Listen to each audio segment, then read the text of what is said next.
गांधीनगर में बीजेपी के राष्ट्रीय अध्यक्ष अमित शाह आज पार्टी के विधायकों के साथ मुलाकात करेंगे। राज्यसभा चुनाव के लिए 8 तारीख को वोट डाले जाने हैं। राज्यसभा चुनाव को लेकर बीजेपी के सभी विधायकों को शाह संबोधित भी करेंगे। राज्यसभा चुनाव को लेकर इन दिनों गुजरात में काफी घमासान भी चल रहा है। इससे पहले रविवार को बीजेपी के राष्ट्रीय अध्यक्ष अमित शाह ने अहमदाबाद पहुंचकर गुजरात के मुख्यमंत्री विजय रूपाणी सहित बीजेपी के कई नेताओं से मुलाकात की थी। बीजेपी के 3 उम्मीदवारों को जिताने के लिए अमित शाह रणनीति बना रहे हैं। राज्यसभा की एक सीट को लेकर बीजेपी और कांग्रेस में घमासान मचा हुआ है। बेंगलुरु के ईगलटन रिजॉर्ट में रखे गए कांग्रेसी विधायक आज रक्षाबंधन का त्योहार घर वालों के साथ मनाएंगे। 8 अगस्त को गुजरात में राज्यसभा चुनावों के लिए वोटिंग होनी है। गुजरात प्रदेश कांग्रेस अध्यक्ष भारत सिंह सोलंकी ने बताया कि हम अपने विधायकों को गुजरात से बाहर नहीं ले जाना चाहते थे, लेकिन बीजेपी ने हमें ऐसा करने के लिए मजबूर कर दिया।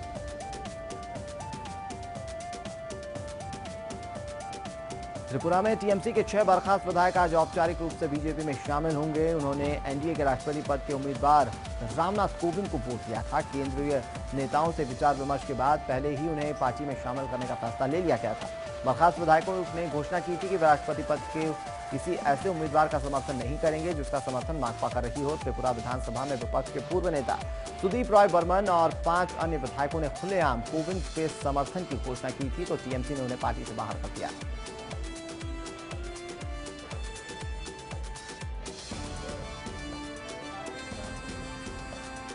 नौ हाईकोर्ट ने निचली अदालत में अखिल भारतीय न्यायिक सेवा नियुक्ति का विरोध किया है। कानून मंत्रालय के एक दस्तावेज में कहा गया है कि 9 उच्च न्यायालयों ने निचली न्यायपालिका के लिए अखिल भारतीय न्यायिक सेवा होने के प्रस्ताव का विरोध किया, जबकि 8 उच्च न्यायालयों ने प्रस्ताव में के रूपरेखा में बदलाव की मांग की है। मुंबई की दूसरी लाइफलाइन कही जाने वाली बेस्ट बस के कर्मचारी आधी रात के बाद से ही अनिश्चितकालीन हड़ताल पर चले गए हैं। ठीक रक्षाबंधन के दिन बस कर्मचारियों का हड़ताल पर जाना आम जनता के लिए किसी बड़ी मुसीबत से कम नहीं है। मुंबई में बेस्ट की लगभग 3000 बसें हैं, जिससे हर दिन 30 लाख लोग सफर करते हैं। इसके बाद भी बस यूनियन ने कई मांगों को लेकर हड़ताल पर जाने का फैसला किया है। बेस्ट कर्मचारी इससे पहले भी कई बार हड़ताल पर जा चुके हैं।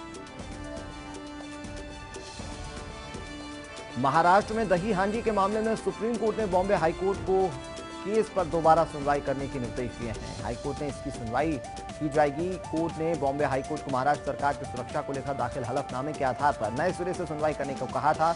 अब हाईकोर्ट तय करेगा कि 15 अगस्त को होने वाले दही हांडी में गोविंदा की उम्र 18 साल से कम हो सकती है या फिर नहीं। सोमवार का दिन भगवान शिव की पूजा अर्चना का दिन माना जाता है। आज सावन का आखिरी सोमवार है। शिव मंदिरों में भक्तों का तांता लगा हुआ है। सोमवार के दिन भगवान शिव की पूजा विधि विधान से करने पर विशेष फल की प्राप्ति होती है। भक्त की सभी मनोकामनाएं जल्द पूरी होती हैं। इस समय आप स्क्रीन पर तस्वीर जो देख रहे हैं वो भक्तों की तस्वीर है, जहां पर भक्त भगवान भोले के दर पर पहुंचे हैं।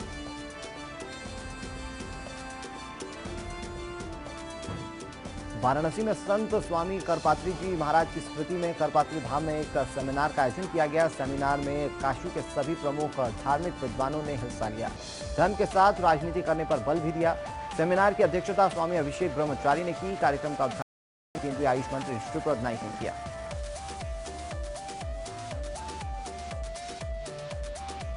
जम्मू कश्मीर में सुरक्षा बलों ने मुठभेड़ में एक आतंकी को मार गिराया, जबकि 2 आतंकी जख्मी हालत में भागने में कामयाब रहे। मारा गया आतंकी उमर लश्कर के अबू इस्माइल ग्रुप का बताया जा रहा है। सुरक्षा बलों ने मौके से एक AK-47 बरामद की है। ऑपरेशन में पुलिस, CRPF और 50 RR के जवान शामिल थे।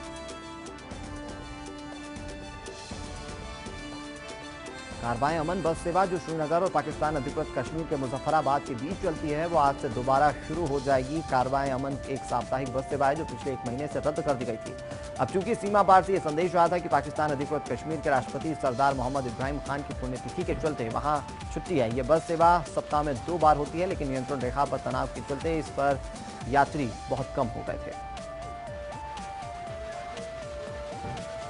भारत के नवनिर्वाचित उपराष्ट्रपति वेंकैया नायडू आंध्र प्रदेश के तिरुमला मंदिर दर्शन पर पहुंचे। उन्होंने कहा कि वे जब भी यहां आते हैं उन्हें शक्ति मिलती है। उपराष्ट्रपति चुने जाने के बाद उन्होंने कहा कि वे अपना बेहतरीन करने की कोशिश करेंगे।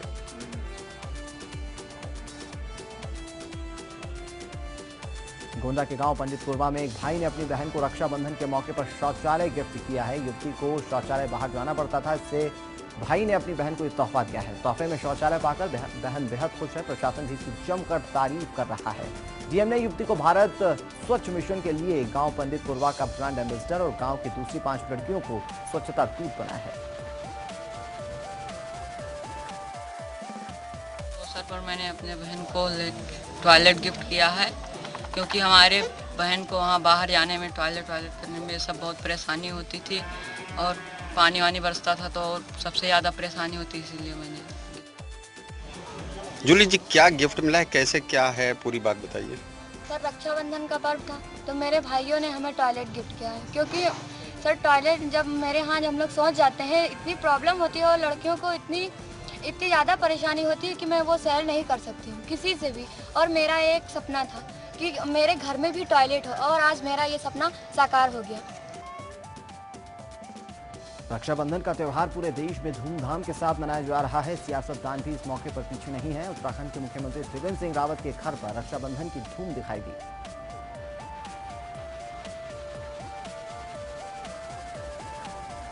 रक्षाबंधन के पूर्व दिवस पर मैं अपने प्रदेशवासी बहनों से और भाइयों से ये भी अनुरोध करूंगा कि जो प्रधानमंत्री जी का बेटी बचाओ बेटी पढ़ाओ अभियान है, इसमें भी अपना योगदान करें। रक्षाबंधन के दिन बगवाल मेले पर सभी की नजरें टिकी हुई हैं। ये मेला पूरे विश्व में सबसे बड़े मेलों में से एक है। 13 दिन तक चलने वाले इस मेले में 4 खामों के लोग आपस में फल फूल से एक दूसरे पर प्रहार करते हैं।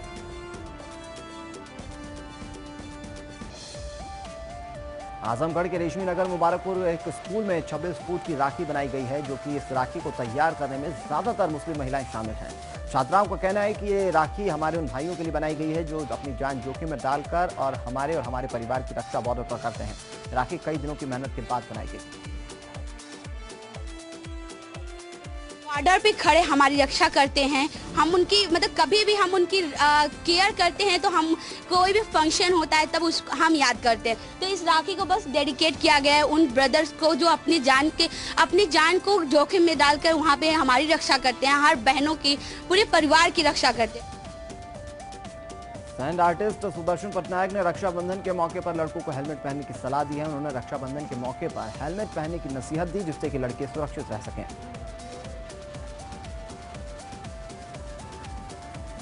भारत और चीन के बीच जिस तरह से तनातनी चल रही है, उसका असर साफ तौर पर बाजार पर दिखाई दे रहा है। हैदराबाद में खरीदारों और दुकानदारों ने चाइनीज राखी का पूरी तरह से बहिष्कार किया है। पिछले कुछ समय से भारत में चाइनीज सामान का लगातार विरोध किया जा रहा है। खरीदार और दुकानदार चीन के रवैये से बेहद नाराज हैं। यही वजह है कि उन्होंने चाइनीज राखी का बहिष्कार किया।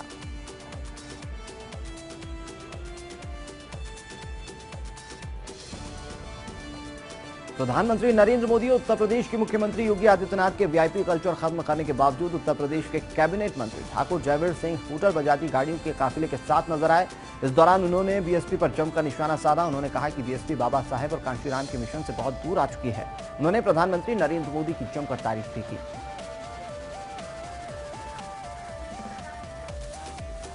बिजनौर में उत्तर प्रदेश के आयुष मंत्री अतुल गर्ग की गाड़ी पर हमला किया गया। अतुल गर्ग के साथ बीजेपी विधायक लोकेंद्र चौहान भी मौजूद थे। इसे जिला पंचायत चुनाव की राजनीति के तहत साजिश बताया जा रहा है। आरोप मौजूदा जिला पंचायत अध्यक्ष का विरोध कर रहे साकेंद्र चौधरी और उनके समर्थकों पर लगा है। पुलिस मामले की जांच कर रही है।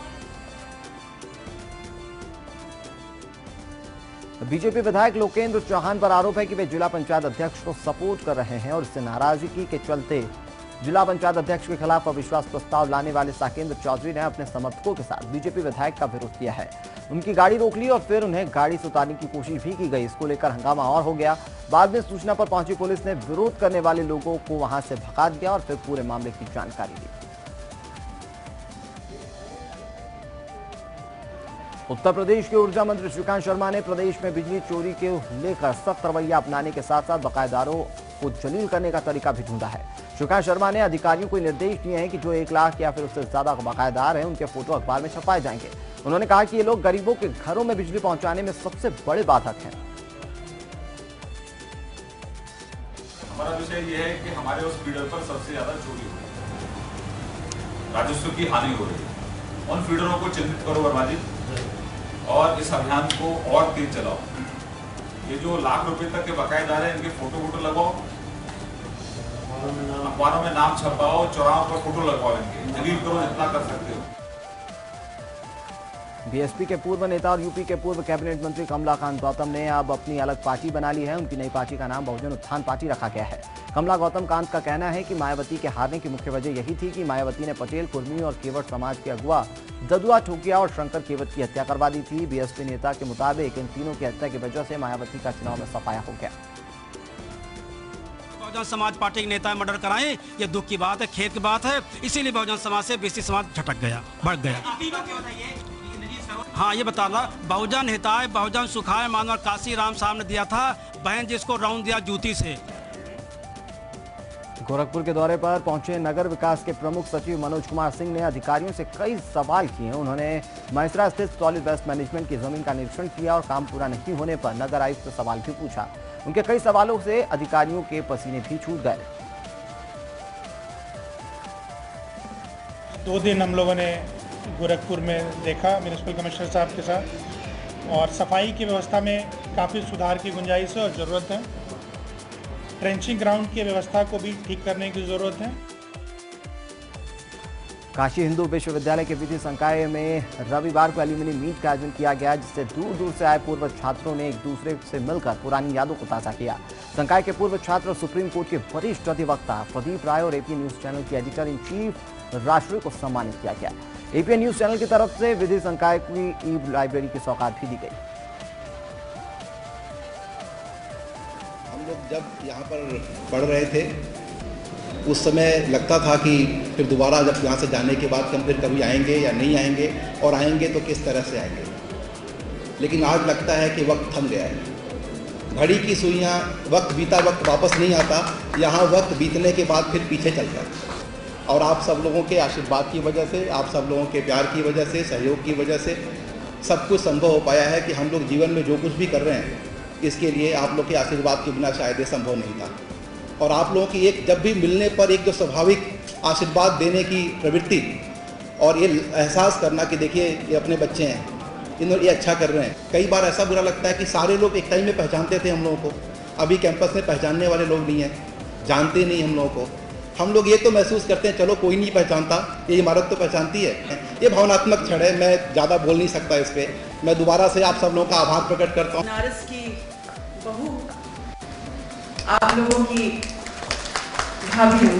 एपीएन की बात है, मैं अपने श्रेष्ठ जनों के आशीर्वाद के साथ 2-3 चीज़ें बताना चाहूँगी। जो हमारा आपके आशीर्वाद से जो मीडिया हाउस है अपना, उसमें इंडिया लीगल एक मैगजीन है जो बहुत प्रतिष्ठित है। आप लोगों के आशीर्वाद से मैगजीन की अंतर्राष्ट्रीय स्तर पर बड़ी प्रतिष्ठा है। और हाल में तो यहाँ तक हुआ कि कुछ खास मैटर था सुप्रीम कोर्ट में जो चल रहा था, पूरे विश्व की निगाहें उस पर थी, उसके लिए भी रिसर्च इंडिया लीगल से मांगा गया सुप्रीम कोर्ट के द्वारा। और एपीएन का एक खास वक्त जो है वो लीगल मैटर्स को हमने दिया है। रोज 4:30 बजे हम ऑनलाइन फोन के द्वारा जो भी होता है वो फोन करके सीधे लीगल एड हमसे मांगता है। और आपके कृपा से लगभग 75 बच्चों की ऐसी टीम बन गई है अब, जो उनके लिए हाई कोर्ट और सुप्रीम कोर्ट में फ्री लीगल एड देते हैं। इससे बड़ा समारोह और एपीएन से जो बन पड़ेगा इसके लिए वो हम करते रहेंगे। अभी हमने केवल लाइव फैसिलिटी की सुविधा दी है, आगे चल के बहुत सारी बातें कल हुई हैं, धीरे धीरे बनता है और आप लोगों को लगता है जो पड़ेगा इसके लिए वो हम लोग करते रहेंगे। पीलीभीत में इन दिनों बाघ से इलाके में दहशत है। बाघ अब तक 17 लोगों को अपना शिकार बना चुका है। वन विभाग बाघ पर काबू पाने की लगातार कोशिश कर रहा है, लेकिन उसे कामयाबी हासिल अभी तक नहीं हो पाई है।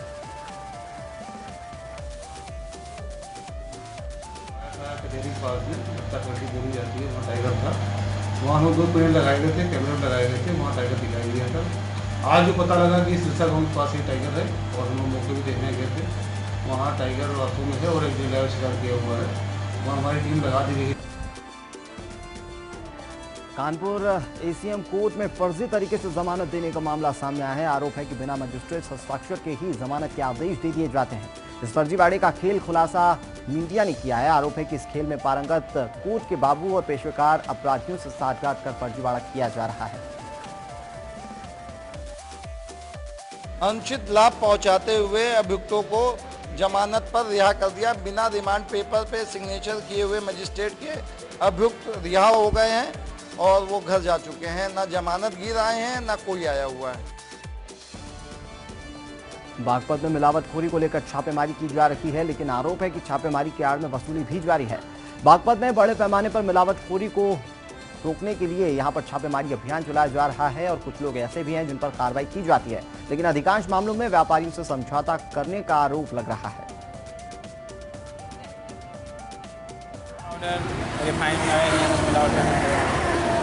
किस तरह का मावा मिलता है इनके पास अधिकतर छापेमारी में? सब स्टैंडर्ड मावा मिलता है जो अधोमानक होते हैं। क्या कार्रवाई होगी इनके खिलाफ? अगर इन पर खास सुरक्षा अधिनियम के अंतर्गत कोर्ट में मुकदमा दायर किया जाएगा लाइसेंस रिपोर्ट आने के बाद।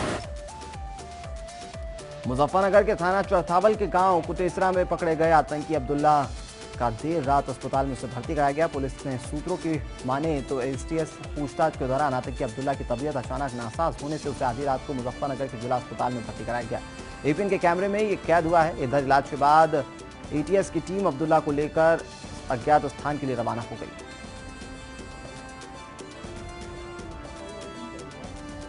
फिरोजाबाद में एक विवाहिता इंसाफ की गुहार लगा रही है। आरोप है कि महिला के साथ मारपीट की गई, जिसके बाद महिला के गर्भ में पल रहे बच्चे की मौत हो गई।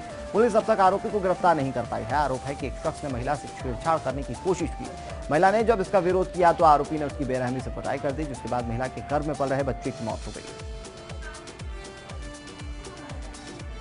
से आ रही थी तो एक लड़का ने मेरा हाथ पकड़ के खींचा और मैंने मना किया। वो गंदी बात करना चाहता था मुझसे, तो मैंने मना किया तो उसने मेरे पेट में लात मार दी। मैं प्रेग्नेंट थी तो उसने पेट में लात मार दी, तो मैं फिर उसको भाइयों ने मुझे मारा। मैं फिर यहाँ थाने में गंभीर हालत में आई थी, तब भी मेरी कोई सुनवाई नहीं हुई।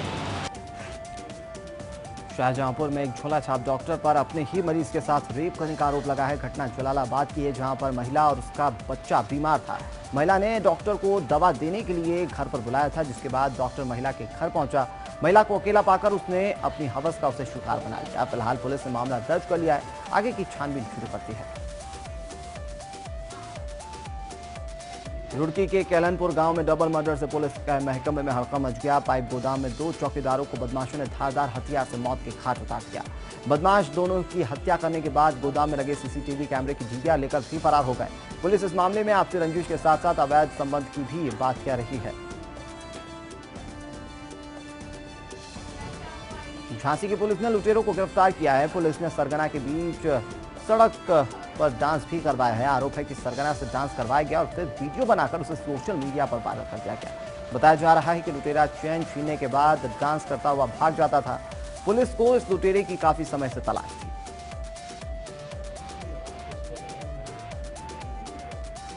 जौनपुर में चोटी कटने की घटना सामने आई। 2 दिनों के भीतर इस तरह की 2 घटनाएं हो चुकी हैं। दोनों पीड़ितों को बेहोशी की हालत में अस्पताल में भर्ती कराया गया, जहां इनकी हालत ठीक बताई जा रही है। दोनों मामलों में पुलिस को कोई ठोस जानकारी अभी तक हासिल नहीं हुई है। घटना के बाद इलाके में दहशत है।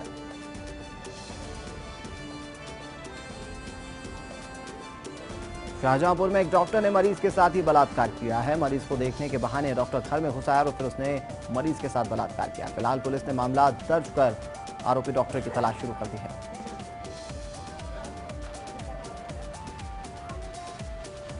रायबरेली में एक युवक को एक शख्स गोली मारकर फरार हो गया। पीड़ित का अस्पताल में इलाज किया जा रहा है। जिस शख्स को गोली लगी है उसने पुलिस में आरोपी के खिलाफ पहले से ही हत्या की शिकायत दर्ज कराई थी। आरोपी शिकायतकर्ता को लगातार जान से मारने की धमकी भी दे रहा था। इस मामले में पुलिस पर भी गंभीर आरोप है।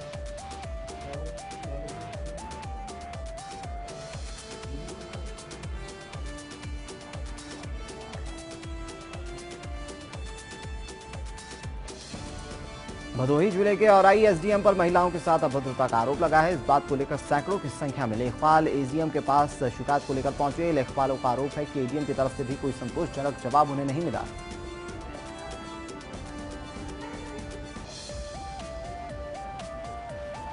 इंटरनेशनल आर्मी गेम्स में भारत के टैंक T-90 ने जलवे दिखाए हैं। यह आयोजन रशिया में किया जा रहा है, जिसमें भारत के T-90 टैंक्स हिस्सा ले रहे हैं। तस्वीरों में आप देख सकते हैं कि किस तरह से रशिया में भारत ने अपना जलवा दिखाया।